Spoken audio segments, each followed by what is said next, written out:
नमस्कार मंडळी, मी सुरक्षा साबळे आणि तुमचं पुन्हा एकदा स्वागत करते माझ्या चॅनलमध्ये आणि सोबतच आपल्या पॉडकास्टच्या दुसऱ्या भागामध्ये म्हणजेच बाबांच्या गोष्टी. आज दुसरा भाग आहे आणि आज आपण बघणार आहेत बाबांचं तरुणपण, बाबाच्या स्वप्नांची कहाणी प्लस आणि बाबाच्या आठवणी आणि बाबाच्या त्या काळातल्या आठवणी बघूयात, आत्ताच्या नाही. ओके, चला तर चालू करूयात. तर बाबा मला सांगा, पहिलं स्वप्न तुमचं काय होतं? एकदम पहिलं स्वप्न तुमचं काय होतं? तुम्हाला काय असं वाटलं होतं की आपण मोठे झालो, आपण हे बनूयात? पहिलं तर मी ज्यावेळेस शाळेत होतो, ज्यावेळेस आम्ही सुरुवातीला म्हणजे 10वीला गेल्यानंतरच हे स्वप्नांची सुरुवात झाली. तशी सुरुवातीला परिस्थिती नाजूक असल्यामुळं आम्ही सुरुवातीलाच हे बघायचं की आम्हाला हे व्हायचं ते व्हायचं. पण माझे 2 इच्छा होत्या की मला एक शाळेवरचं शिक्षक बनायचं आणि फौजमध्ये जायचं. त्याच्यातून एक तुमचं झालं? तर माझं त्याच्यातून एक माझा सक्सेस झालं की शाळेवरचं तर झालं नाही, पण फौजचं स्वप्न पूर्ण झालं माझं. शिक्षक का बनूशी वाटलं होतं तुम्हाला आणि कोणत्या सब्जेक्टचे टीचर? शिक्षक मला गणिताचा शिक्षक बनायचं होतं. कारण गणितामध्ये थोडंसं हे होतं, त्याच्यामुळं मला गणिताचा शिक्षक बनायचं होतं. कारण आम्हाला एक ते भोगडे सर होते, त्या भोगडे सरांकडून मी हे झालो होतो, इम्प्रेस झालो होतो तिथे त्यांच्याकडून. कारण ते शिकायचं, त्यांची मेथडच एकदम चांगली होती. त्याच्यामुळं मला शिक्षक होऊशी वाटत होतं. आणि मुलं म्हणजे शिक्षक म्हणजे हे की मुलांचं भविष्य घडवतो ना, त्याच्यामुळं मग शिक्षक म्हणजे एक चांगलं आपल्या हातून काहीतरी. फौजमध्ये म्हणजे देशाची सेवा, जनतेची सेवा, दोन्ही एक सेवेचे होते आणि दोन्ही पण असे होत्या की गोष्टी की लोकांचं म्हणजे भविष्य घडवणाऱ्या किंवा लोकांचं संरक्षण करणाऱ्या अशा गोष्टी होत्या. मग आता तुम्हाला असं कधी वाटतं का की आपण आर्मी मध्ये गेलो पण आपण यार टीचर व्हायला पाहिजे होतं, टीचर झालं मी हे केलं असतं ते केलं असतं, मी असं राहिला असतो, फ्री असतो, असं काही? नाही ते नाही. एक माझे 2 स्वप्न होते, एक टीचर आणि एक फौजचं. तर माझं ते स्वप्न पूर्ण झालं. तर मी जे फौजमध्ये जर गेलो तर फौजमध्ये गेल्यानंतर मग माझं स्वप्न पूर्ण झालं ना. तर मला हे परत मी हे केलंच नाही, विचारच केला नाही की मी शिक्षक बनलो असतो, हे झालं असतं ते झालं असतं. जर शिक्षक बनलो असतो तर मग मी त्या गोष्टी केल्या असत्या. पण फौजमध्ये गेलो तर फौजमध्ये एक तर आर्मीची नोकरी अशी आहे की किस्मतवाल्यांना भेटते. बरोबर. देश सेवा करायची म्हणली तर ते लोकांना किस्मतवाल्यांनाच भेटते. असे किती बी लोक असे किती भरतीला जातात, येतात, इकडे खूप लय चक्रा मारतात, पण त्यांचं होत नाही. माझं एकाच याच्यामध्ये मी गेलो आणि सिलेक्शन झालो माझं. मी तसं बी म्हणजे त्यावेळेस शाळेतून नेटकच गेलो होतो, तर माझा अभ्यास चांगला होता. तर मला सगळे अभ्यास पेपर एकदम सोपे पेपर गेले. मला पेपरचं मला काहीही प्रॉब्लेम झालेला नाही, काही नाही. लगेच सिलेक्शन रे बाबा. तुम्हीच ते सांगितलंय आणि मम्मीकडून पण मी ऐकलंय की पहिल्यांदा जेव्हा तुम्ही फर्स्ट टाइम भरती झाले होते आर्मी मध्ये तेव्हा तुम्ही पळून आले होते तिकडून. काय त्याचं काय नेमकं काय विषय? भरती म्हणजे मिलिटरीचा जाण्याचा पहिलं जे पळून यायचं म्हणजे पहिले सुरुवातीला असं होतं, आम्हाला वाटे फळून रोई छत्तीसीला पाय जावं लागत होतं शाळेत. तर आम्ही शाळेत जायचो. तर आम्ही ज्यावेळेस 8वी 7वीच्या टायमाला होतो, तर ज्यावेळेस आपल्या तिकडं MIRC मधून अशी पाय मिलिटरी येत होती. मिलिटरीचे लोक पाय यायचे, त्यांचा रोड मार्च म्हणते त्याला. त्यावेळेस आता कळत नव्हतं, पण आता मला माहित झालं ते रोड मार्च करत म्हणते. पण ते लोक यायचे तिकडं. तर ते लोक काय करायचे, असे मोठे मग असायचे, बिस्किटाचे पुढे असायचे, ते बसायचे. आम्ही चलता तिथं बघायचो त्यांना. तर त्याच्याकडे असं व्हायला त्यांचा ड्रेस जो चितकबरा ड्रेस होता, त्या ड्रेसवर पाहून आणि त्यांचं जे राहण सहन आणि त्यांचे ते बॉडी स्ट्रक्चर बघून आपण त्याच्याकडे अट्रॅक्ट झालो. मग आपल्याला मनात हे ठरवलं की आपल्याला मिलिटरीत जायचं. तर मिलिटरीत जाण्यासाठी मग आता प्रॉब्लेम हा होता, इथून सुरुवात होती की मला भरतीला जर जायचं तर खर्चीपासून प्रॉब्लेम होता. म्हणजे मला भरतीला पुण्याला यायचं होतं.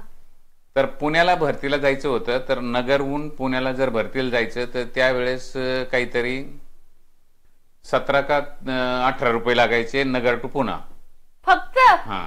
17-18 रुपये लागत होते. पण त्यावेळेस माझ्याकडे ते पण नव्हते, पैसे नव्हते. तर मग मी असंच मग नंतर मग शाळेत गेलो, 10वी पास झालो, 11वीला गेलो. मग तुम्ही कमवले कस काय ते पैसे? कुठून घेतले ते पैसे? असं झालं की मी आता नंतर 11वीला आलो, तसं मी 10वीला असतानाच म्हणजे तिथं आपल्या गावाकडे तिकडे रोडचे कामं चालायचे खूप लय तिथं, तर मी तिथं ते रोड बनवायचे कामं यायचे, तर मग आम्ही आमचे जोडीदार म्हणजे आपले तिथले माझे जो शाळेकडे मजुरी करायची, मजदुरी करायची कामाची. बापरे. मग ती कामाची मजदुरी करून मग त्यावेळेस आम्हाला किती 5 रुपये 10 रुपये रोज होता पगार. रोजचे 5 रुपये 10 रुपये आम्हाला भेटायचे. आणि आठवड्याला त्यावेळेस व्हायचे तर 70 रुपये 80 रुपये भेटायचे आठवड्याला एका माणसाचे. तर आम्ही जायचो, मी वडिलांच्या त्यांच्या मागे, आई वडिलांच्या मागे जायचो. काय भागायचं? नाही, त्यावेळेस स्वस्त होतं ना, त्यावेळेस असं इतकी महागाई नव्हती, जसे पैसे होते त्याप्रमाणे तशा किमती होत्या वस्तूंच्या बी, असं होतं. त्याच्यामुळे मग मी ते करून नंतर मग 11वीला गेलो. 11वीला गेल्यानंतर मग तिथं गेलो, तर मी तिथं शाळा करून मी तिथे एका बिल्डिंगच्या याच्यावर सुपरवायझरचं काम करायला सुरुवात केली. आणि सुपरवायझरचं काम सुरू करून म्हणजे ते पैसे यायचे, ते पैसे घरी बी द्यायचे, कारण परिस्थिती तशी होती ना. परिस्थिती तशी असल्यामुळे मग ते पैसे बी द्यायचे, इकडे भरती बी बघायची, कारण इकडून 10वीलाच असतानाच अट्रॅक्ट झालेलो होतो ना. तर मग मी त्यावेळेस भरती आलो, म्हणजे 10वी पास झालो. मी 11वीला ऍडमिशन घेतलं. काही दिवस मी कॉलेजला 11वीला गेलो. 11वीला गेल्यानंतर भरती आली. भरती आल्यानंतर मी त्यावेळेस किती 16-17 वर्षाचा होतो. बरोबर. 11वीला गेलो तर 17 वर्षाचा, म्हणजे 16.5 वर्षाचाच होतो मी. मग त्यावेळेस तिथं भरती आली, आपल्या तिथं चांदणी चौकात तिथं भरती आली. आणि एकाच दिवसात होतं सगळं, पेपर, रनिंग, सगळे मेडिकल, सगळ्या गोष्टी एकाच दिवसात आता नाही ना तसं? आता नाही ना? आता तसं नाही. आता महिना 2 महिने लागत आहेत. पहिल्यांदा पेपर द्यायचा, नंतर फिजिकल होणार, मग मेडिकल होणार, मग या गोष्टी खूप लय ते असंही झाले. पण त्यावेळेस मी एकाच दिवसात मी भरती झालो. आणि भरती झाल्यानंतर ज्या वेळेस मी भरती झालो आणि मला जायचं होतं तिकडं, म्हणून मग मी घरी आपल्या गावचं एक पोस्टमॅन आहे, तर ते पोस्टमॅन नगरला आलेला होता. तर ते मला चांदणी चौकात दिसलं. तर मग मी त्यावेळेस फोन नव्हते, काय नव्हते की फोन करायचं आणि काय, त्यावेळेस काहीच नव्हतं असं. मग त्यात जो मेसेज दिला मी की म्हणजे दशरथ भरती झालाय म्हणून पप्पाला, आईला, वडिलांना सांग म्हणून, आजी बाबाला सांग म्हणून. त्यांनी ज्यावेळेस त्यांना सांगितलं तिकडं, आणि त्यावेळेस मी म्हणतो दिवाळीचा टायमिंग होता, दिवाळीचा भरती व्हायचा, ऑक्टोबरचा. आणि ऑक्टोबरचा टायमिंग होता. नाही, दिवाळीचाच दिवस होता तो. 1-2 दिवसाचा असं अंतर होतं, दिवाळीचं अंतर होतं. ज्या वेळेस मी भरती झालो, आपली परिस्थिती इतकी नाजूक परिस्थिती होती, इतक्या याच्यातून गेलेलो होतो ना, परिस्थितीतून गेल्यामुळं भरती झालेलं ज्यावेळेस घरी कळालं आणि घरी सांगितलं, त्या पोस्टमॅननी घरी सांगितलं की दशरथ भरती झाला. त्याने बी आवर्जून पहिल्यांदा त्याने त्याची बॅग ठेवली, घरी पळत गेला आपल्या घरी आणि जाऊन सांगितलं, आजी बाबाला सांगितलं की दशरथ भरती झालाय म्हणून. दशरथ भरती झाले म्हणल्यानंतर मग आजी बाबा एवढे खुश झाले की बाबांनी तर सगळ्या म्हणजे ती झाली डिंडोरा पिटल्यासारखंच, म्हणजे असं सगळ्याला सांगितलं की दशरथ भरती झाला. त्याच्यानंतर मग दुसऱ्या दिवशी मला उशीर झाला यायला, संध्याकाळ उशीर झालता यायला. तर आलो मी गावाकडे, आपल्या गावाकडे आल्यानंतर मग सांगितलं तिथं मी भरती झालो म्हणून. मग ते तोपर्यंत हे स्वयंपाकाला बी लागले होते, माझ्या बरोबर स्वयंपाक द्यायचा की लाडू, करंजी विरंजी द्यायची म्हणून. आणि आजी बाबा रडत होते, कारण माझं वय 16.5 वर्ष होतं ना. ते 16.5 वर्षाचा मुलगा परदेशात जाणार आहे, दुसऱ्या राज्यात जाणार आहे.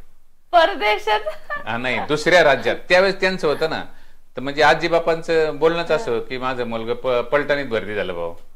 त्यांची बोलणं असं, पलटण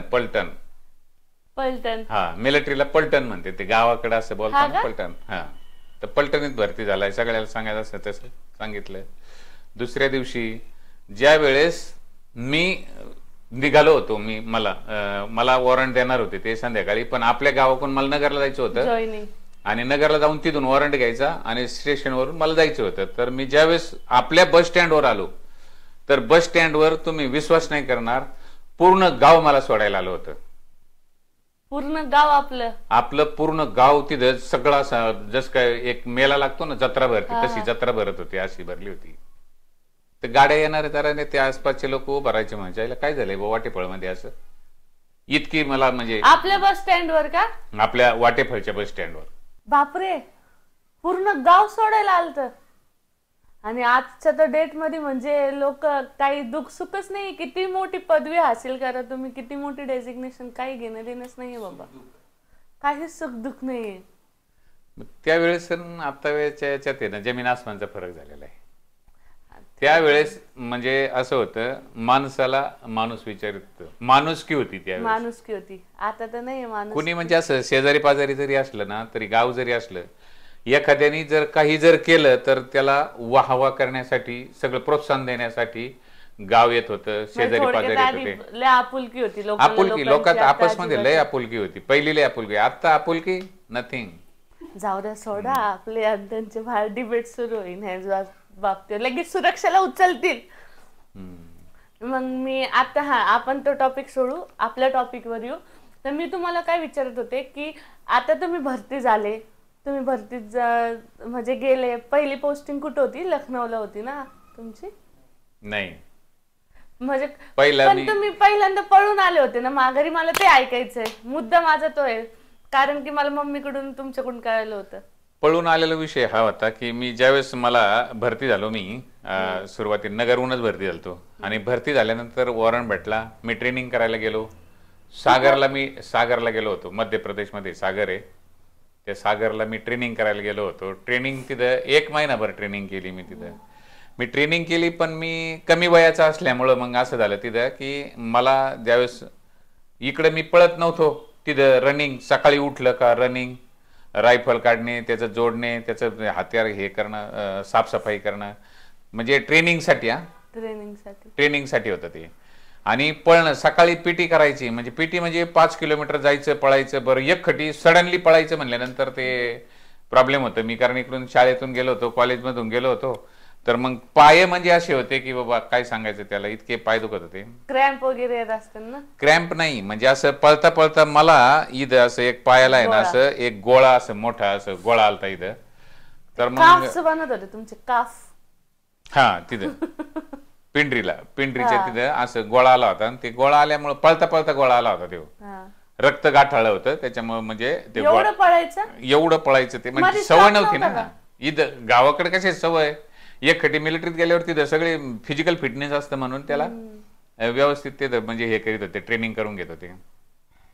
तर पळता पळता हे झाल्यानंतर मग मी माझ्या वस्तादला सांगितलं की मला माझा शाळेत मी खो खो खेळताना माझा पाय फ्रॅक्चर झालेला आहे. तिथं जे ट्रेनिंग जे वस्ताद होते त्यांना सांगितलं की माझा पाय फ्रॅक्चर झालेला आहे, मला इथं काही करता नाही यायचं, मला गावाकडे जायचं. तर पण वस्तादनी सांगितलं की म्हणले की काय हरकत नाही, म्हणले की तुझं पाय फ्रॅक्चर झालं असले आपण दवाखान्यात जाऊ, ट्रीटमेंट करू, एक्सरे काढू, सगळ्या गोष्टी आपण करू. ट्रीटमेंट सगळे केल्यानंतर जर तुझा पाय फ्रॅक्चर असला तर तुला आपण घरी बाय वॉरंट देऊन आपण पाठवून देऊ तुला. आता मला तर हे माहिती आहे की माझा पाय तर फ्रॅक्चर नाही, मी कारण वस्तादला पाय फ्रॅक्चर सांगितलं.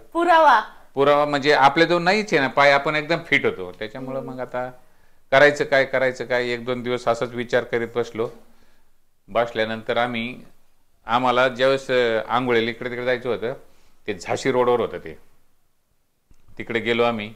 गेल्यानंतर जे कपडे बिपडे घेतले, इथूनच मी जातानाच कॅन्टीन मधूनच सामान घेतलं थोडं खायचं, की 1-2 दिवस, कारण पैसे नव्हते हातात, पैसे नव्हते त्यावेळेस, पेमेंट काहीच झालेलं नव्हतं, काही नव्हतं. म्हणजे नुकतेच लागले होते. 1 महिना झाला होता मला ते जाऊन, ट्रेनिंग केलेली 1 महिना झाला होता. आणि मग गेल्यानंतर तिथं गेलो, मग मी तिथून पळून आलो. तिथून जे निघालो, मी तिथून माझ्या बटालियनचे सेंटरमधून, सागरच्या सेंटरमधून निघालो, तर मला रेल्वे स्टेशनवर यायचं जे डिस्टन्स होता, मध्ये झाडी झुडपी जंगल होतं, संध्याकाळचे 7 वाजलेले होते. एरियाविषयी माहीत नव्हतं मला, की मला जायचंय कुठून, यायचंय कुठून, असं काहीच माहित नव्हतं. पण सगळ्या गोष्टी जीवावर सोडून मी रेल्वे स्टेशनला पाय निघालो. रस्त्याने कोणी मध्ये आलं की त्यांना विचारायचो की रेल्वे स्टेशन कोणत्या साईडला आहे, तर ते सांगायचे या साईडला आहे. मी मात्र इथून असं डोकं बांधून गेलो होतो, डोकं बांधलं होतं. तर मी हे नाही ओळखावं कोणाला की हा फौजी माणूस आहे म्हणून, असं कोणाला समजलं नाही, कारण आमचे कटिंग असे केलेले होते ना इथून खाली, त्याच्यामुळं मी सगळं प्रोटेक्शननेच गेलो होतो. म्हणजे माझी तयारी करूनच गेलो होतो की मला घरीच जायचंय, मला इथं थांबायचं नाही म्हणून. आम्ही तरी शाळेत क्लासेस बंक केले, तुम्ही डायरेक्ट पळून आले. मग पुन्हा दुसऱ्यांदा पळून आलो, मग तिथून मग आलो तिथं रेल्वे स्टेशनवर, रेल्वे धरल्यानंतर परत आलो. आल्यानंतर मला 40गाव मध्ये परत पकडलं टीटीनी, मला तिथं उतरून दिलं परत टीटीने उतरून दिलं. उतरून दिल्यानंतर परत मी तिथं म्हणजे 12 तास बसलो मी तिथं त्या स्टेशनवर, कारण 12 तासानंतरच रेल्वे होती. कारण दुसरं तर मी आलतो महाराष्ट्रात, चाळीसगाव महाराष्ट्रात आहे, महाराष्ट्रात आलतो, पण चाळीसगावहून इथं गावाकडे यायला माझे पैसेच नाही ना. हाय तर एक रस्ता रेल्वे, बस त्या रेल्वेनेच येऊ शकत होतो मी. तर मग 12 तास तिथंच बसलो. बसल्यानंतर परत आणि ते उपाशी थोडंसं काहीतरी फरसाण बिरसाण होते खात बसलो. आलं आणि तिथून आलो गावाकडं. इकडं आल्यानंतर मग सकाळी सकाळी आलो, गावात आलो तर मग लंगडतच गेलो. तुम्हाला पाहिलं म्हणले येतो लंगडत आलाय घरी, याला काय झालं, याला प्रॉब्लेम काय झालाय नेमकं. घरी म्हणले की काय झालं तुला, असंच झालं. म्हणले काय हरकत नाही. घरच्यांनी तसल्ली दिली मला की कमून आला काय आला ना असं. ते म्हणलेच नाही की बरं झालं, ते तर उलट म्हणले की बरं झालं, एवढा त्रास होता लेकराला, असं झालं तर झालं हे झालं. पण आलो, मला पण तेवढं बरं वाटलं जरा थोडंसं. पण नंतर ज्यावेळेस मग मी, परिस्थिती खराब आहे ना घरची, नाजूक आहे, कोणी सर्व्हिसला नाही काय नाही, वडील होते, बहिणीचं बी लग्न आलं होतं, एक बहीण मोठी होत चालली होती, मी पण मोठा होत चाललो होतो. मग आपल्याला ते घरच्या सगळ्या गोष्टी करायच्या होत्या ना. तर मी तिथं परत स्ट्रगल सुरू आमचा, एबीसीडी सुरुवात झाली. परत तिथं मी बराशीचे कामं केले जे तुम्हाला समजत नसेल आता. ब्रास खोदायची म्हणजे बराशीवर खोदणं, खुदाई करायची, अशी टिकावानी खुदाई करायची आणि ते मोजून मग 10 बाय 10 झालं का एक ब्रास 100 होणार. ते त्याचं 10 × 10 100 होते ना. तसं म्हणजे 10 फूट लांब, 10 फूट रुंद असं आणि 10 फूट खोल. ते तसं त्या बराशी खोदल्या आम्ही. खूप लय खोदल्या इथं नगरमध्ये मी कामं केलेले, नगरमध्ये खूप लय. परत ते तिकडे सुपरवायझरचं परत काम केलं मी, तिकडं एका बिल्डिंगच्या याच्यावर सुपरवायझरचं काम केलं. खूप म्हणजे खूप काम करून नंतर परत लागलेलं सोडून आले तुम्ही. मी चांगली नोकरी लागलेली सोडून आलो. परत हे पस्तावा आला की आयला हे का यायला नव्हतं पाहिजे, जायला नव्हतं पाहिजे. परत नंतर माझ्या डोक्यात आलं की म्हणलं नाही आपण जायला पाहिजे. मी परत सागरला गेलो, तिकडे जिथून पळून आलतो ना तिथं परत गेलो. परत तिथं त्या गेटवर मला म्हणला की तू येडा बेडा आहे काय, म्हणला तू येतोस 4 वर्षांनी, आता परत 4 वर्षांनी आल्यानंतर तुला घेते जेलमध्ये टाकते, माघारी जा. इथूनच मी तिथूनच परत माघारी. इथून आर्मी मध्ये हे खरं म्हणजे ते जे देतात नाही, चुकी झाल्यानंतर ती चुकी माझी चूक होती ना, मी चुकी केली ना. जे सांगतात ते खरं देतात का? हा. आणि मग म्हणजे फक्त घाबरवण्यासाठी नाही बोलत, खरंच नाही सजा तर देते. सजा कोणाला देते? जे चुका करते, ते गुन्हा करते, त्यांना सजा देतात ना. असं थोडं की कोणाला बी कसं काय देते ते, कोणाला पण नाही. तिथून परत आलो माघारी. पुन्हा एबीसीडी चालू. माघारी आल्यानंतर परत काम केलं, परत 90-91 पर्यंत परत काम केलं मी. 86 पासून 86 ला गेलो होतो ना मी, भरती झालो. मी 10वी पास झालो, लगेच भरती झालो तिकडे सागरला जायला. परत 86 to 91 हा कालावधी एवढा मी सगळं काम केलं, शिक्षण केलं, शिक्षण बी करीत होतो काम करून. खूप मरणाचं काम केलं, खूप लय काम केलं मी. माझ्यासारखं काम तुम्ही कोणीच नाही केलेलं आता. या तुम्ही काहीच नाही करीत ना. पप्पा किती करते, मी घरातलं स्वयंपाक करते, दुकान सांभाळते. घरातलं करते ना मी, ते स्ट्रगल केलेलं सांगतोय, माझा स्वतःचा स्ट्रगल सांगतोय मी. एवढं काम करून नंतर परत मग मला माहित होतं की मी हुशार आहे, मी गेल्यानंतर हे होईन. आता म्हणलं जे होईन ते होईन, काय हरकत नाही. मी परत डुप्लिकेट कागदपत्र मागून घेतले सेंटर याच्याकडून, युनिव्हर्सिटीकडून मागून घेतले. मागून घेतल्यानंतर सगळे माझे डॉक्युमेंट डुप्लिकेट येतात, आता ओरिजिनल सगळे सागरला आहेत आता पण. हा. आणि सांगितलं नव्हतं, अभी कैसे खुलासा किया. आणि मग त्या डुप्लिकेट कागद नाही, डुप्लिकेट म्हणजे ते ओरिजिनलच असते, फक्त त्याच्यावर डुप्लिकेट लिहिलेलं असतं, हरवले म्हणून हे केलं असं. आणि परत मी भरती झालो. भरती झाल्यानंतर म्हणजे भरती झालं, गेलो, आलो इथं पुण्याला आलो मी भरती होण्यासाठी. भरतीला आलो तर मी एकाच दिवसात लगेच भरती झालो. पळायला बी पळालो, तिथं थोडं काम करीत होतो, त्याच्यामुळे त्यावेळेस रनिंग होती माझी. तर मग रनिंग गेली तिथं, त्यावेळेस रनिंग झाली पहिल्यांदी, फिजिकल झालं. आणि त्याच्यानंतर मग त्यांनी मला पेपरला बोलवलं. परत लागले तुम्ही, परत हे झालं, पेपरला बोलवलं. माझं वय संपलं होतं त्यावेळेस, त्याच्यात बी हा प्रॉब्लेम. मी गेलो तिथं, गेल्यानंतर परत पेपरला तर एक जणांनी मला उभा केलं, म्हणले साबळे कोण आहे? हा म्हणलं मीच आहे सर. मग उभा राहा म्हणले, तुमचं वय संपलं. मग ते पेपर घेतला माझा हातातून, साईडला केलं, मला बाजूला केलं. बाजूला केल्यानंतर मग मी झालो, म्हणलं आता संपलं आपलं. पण एक यशम साहेब होते तिथे, यशम सुभेदार मेजर होते, ते मला म्हणले इकडं त्याचा पेपर, म्हणले इकडं. तर मग त्यानं पेपर त्याच्याकडून ते वस्ताद होता, त्या वस्तादकडून पेपर घेतला. पेपर घेतल्यानंतर मग ते म्हणले की नाही, ह्यो पेपर देऊ शकतो एक SKT नर्सिंग असिस्टंट ENA म्हणला, तो ENAचा SKT क्लर्क हे पेपर देऊ शकतो. त्याचं वय आहे अजून 6 महिने त्या ह्याच्यामध्ये. आणि मी देत होतो GD ट्रेडची पेपर द्यायसाठी केलं होतं मी. पण मला ते SM साहेबांनी ह्यो मौका दिला की तू ENA याची त्याची क्लर्क हे ते भरती देऊ शकतो. किती माणुसकी होती ना. म्हणजे ENA आणि हे मला माहितच नव्हतं काय असतं. मी ज्यामध्ये भरती झालो ती मला वस्तूच माहित नव्हती काय आहे ती ENA म्हणजे काय हे माहित नव्हतं मला, कारण माहित नव्हतं ना. क्लर्क SKT माहित होतं, क्लर्क आहे म्हणजे याला टायपिंग टोपिंगचे कामं करायचे असं माहित होतं त्यावेळेस, पण ENA माहित नव्हतं. तर मी चलता चलता असं ENA ची परीक्षा दिली, अशीच पेपर दिले हे करता करता. तर मग त्याच्यामध्ये भरती झालो ENA मध्ये. आणि मग आम्ही एकाच वॉरंटवर 42 लोक गेलो. बापरे. आता त्याच्यात हे सगळे आहेत ना, निर्मांक वगैरे सगळे, हे सगळे आम्ही आमचे टोळकं येते. मग आम्ही एका वॉरंटवर 42 जण लखनौला गेलो. 42 जण. बापरे. होते वर्किंग होते ज्या टाइमिंगला, ऑन ड्युटी होते त्या टाइमिंगला तुम्हाला आठवण आली असेल ना मित्रमैत्रिणींची की ते किती मज्जे करते ते, आपण इथे किती राबतो ते. स्टार्टिंगचा फेज स्टार्टिंगचा फेज नाही, प्रत्येकाला वाटतं की यार मित्रमैत्रीण आता आपलं वय फ्रेंड सोबत हे म्हणून मज्जे करायचं आणि आपण हे करतोय. त्यावेळेच म्हणजे हे होतं, असं होतं, प्रॉब्लेम असा होता की आपल्याला म्हणजे नोकरीचं होतं ना, त्या नोकरी लागली हा आनंद होता. कारण इतके कष्ट करून झेलून जर नोकरी, ज्या माणसाला नोकरी लागते, ज्या माणसाला इतके कष्ट करून झेलून तकलीफ करून जर नोकरी लागते ना, तर तो माणूस त्या नोकरीच्या याच्यामध्ये असतो, नोकरीच्या आनंदात असतो त्याच्यामध्ये. आता इकडे तिकडे गेल्यानंतर हे वाटायचं की दोस्त कंपनी तिकडे आता आलेले आहेत, सगळे दोस्त माझे वर्गमित्र, गावाकडचे मित्र सगळे, त्यांना वाटायचं. पण त्यावेळेस मी त्यांना जर पत्र पाठवायचं जर म्हणलं, ते त्यांच्या संग बोलायचं जर म्हणलं, तर पत्र व्यवहारच होता. पत्र चिठ्ठी, ईमेल आणि फिमेल तसले काहीच गोष्टी नव्हत्या त्यावेळेस. मोबाईलचं हे काहीच नव्हतं असं त्यावेळेस, तसल्या गोष्टी नव्हत्या काही. डायरेक्ट पत्र पाठवायचं. माझा जो मित्र होता मुरली अमृते, त्याला मी एक पत्र पाठवलं होतं.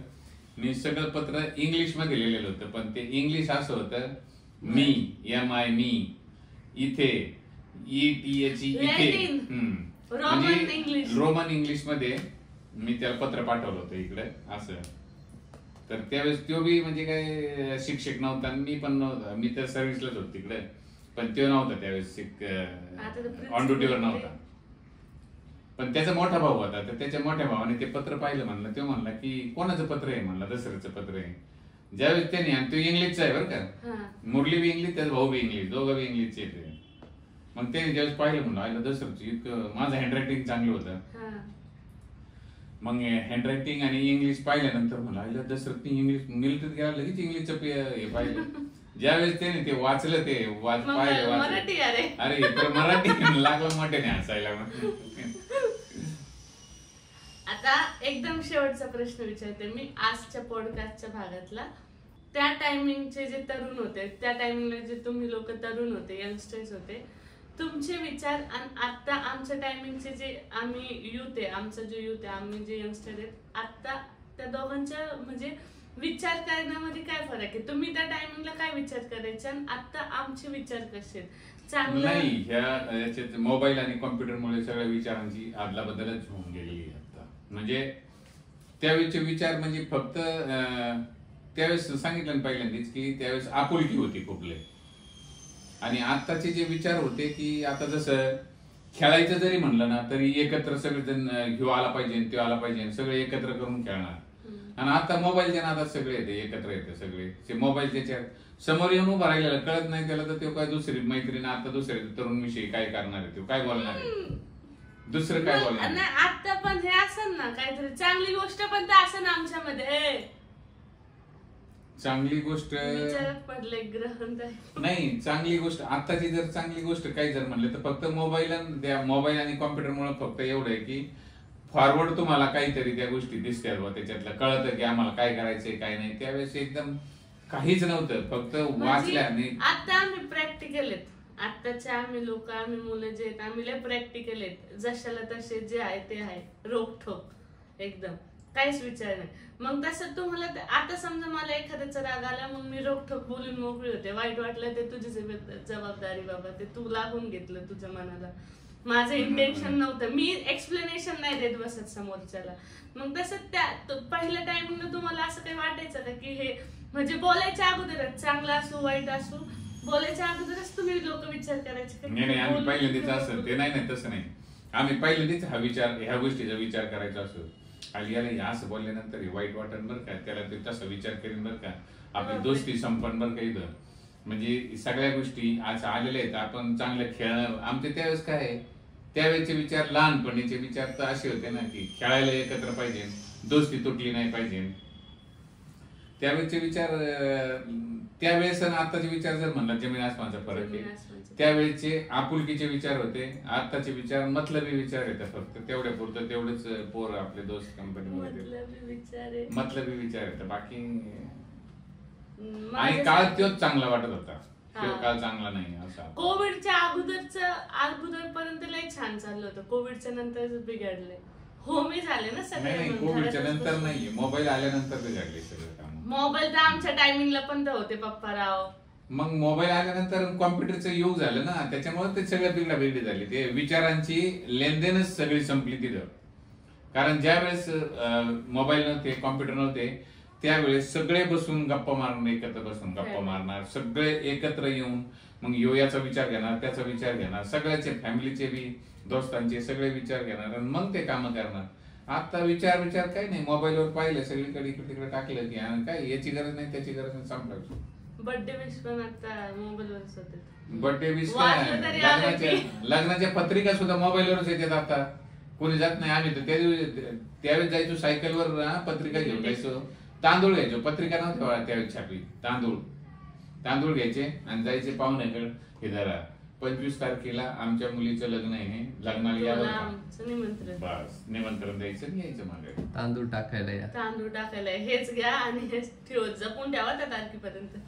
त्यावेळेस म्हणजे त्यावेळेस लई चांगलं होतं, आताच काहीच नाही. आणि आम्ही सायकलवर जायचो आणि त्यावेळेस ते लोक बी यायचे ना, तर आवर्जून यायचे, बैलगाड्यांनी यायचे, तर बैलगाड्यांनी लग्नाला. ठीक आहे पप्पा, ठीक आहे. तर आपल्याला चांगलं वाटलं पप्पा सोबत बोलून आजच्या भागात. पण आज पण आपल्याला खूप काही नवीन भेटलंय. हा पप्पा, एक प्रश्न विचारू का? मारू नका, तो काचेचा ग्लास फेकून मारता नाही. तर तुम्ही कॉलेज केलं, तुम्ही आर्मी मध्ये लागले, मग तुम्हाला पप्पा गर्लफ्रेंड होती का? मम्मी काय नका बघू, असं करून मला सांगा, तिला नाही दिसणार. मम्मीने धरलं आता ही गोष्ट मम्मी नाही. त्यावेळेस म्हणजे अशी परिस्थिती अशी होती, विचारच नव्हता गर्लफ्रेंडचा. गर्लफ्रेंडचा विचार म्हणजे असा विचार म्हणजे बरे रेअर लोक करायचे असा विचार. रेअर लोक असं गर्लफ्रेंड करायचं किंवा हे करायचं ते करायचं असे आमचे तर म्हणजे ध्यानीमनी तर गोष्टच नाही ती, तसल्या गोष्टीच नसायच्या आमच्या. फक्त ध्यानीमनी गरिबी असल्यामुळं दररोजचं काम करणे, पैसे कमावणे, नाहीतर मग सर्व्हिस कुठं लागेल हे बघणे, या गोष्टी विचारत होत्या त्यावेळेस. त्या गोष्टीचं बड़े ही सीधे साधे लोग थे तुम, हम ही बहुत खराब निकले है जनरेशन में साडे. बिग बॉस सिरियल लागले. तर मंडळी, इथेच आपला ब्लॉग संपवतो आणि इथेच आपलं पॉडकास्ट संपत नाही, आजचा भाग संपतो. कारण आपण तिसरा पॉडकास्ट पण घेणार आहेत, पण ते आता टॉपिक मी पप्पाला सांगणार नाही, मग तयारी करून बसते त्याच्यामुळे. तर आपण भेटूयात नेक्स्ट पॉडकास्टच्या भागामध्ये, बाबांच्या गोष्टी. आजचा पॉडकास्ट कसा वाटला नक्कीच कमेंट करून सांगा. लाईक करा, शेअर करा, सबस्क्राईब, नक्कीच लाईक, शेअर, कमेंट आणि सबस्क्राईब करा. आणि हो, असंच प्रेम देत राहा. आणि कसा वाटला नक्की सांगा. तुमचे पप्पा पण असेच असतील, त्यांचा पण काही असेल रिलेट केला असेल तुम्ही, तर ते पण कमेंट करून सांगा. ठीक आहे पप्पा, तुम्हाला कसं वाटलं आज बडे ही पोल खोले हमने तुम्हारे पापा. पोल खोलण्याचा मतलब नाही हा, की जी रिअलिटी होती ती सांगितली मी. असं नाहीये की कोणताही पोल असेल किंवा काही गोष्टी असेल, जे ओरिजिनल असेल ते ओरिजिनलच सांगितलं. आणि जे पॉडकास्ट हे गोष्टी जे विचार करणं, याच्यात सगळ्यात महत्वाचं की मला माझी मुलगी मला प्रश्न विचारते, आणि ते एक मग अभिमानाची बी बात वाटते की बाबा माझी मुलगी मला विचारते, प्रश्न विचारते आणि मी त्याचे उत्तरं देतोय.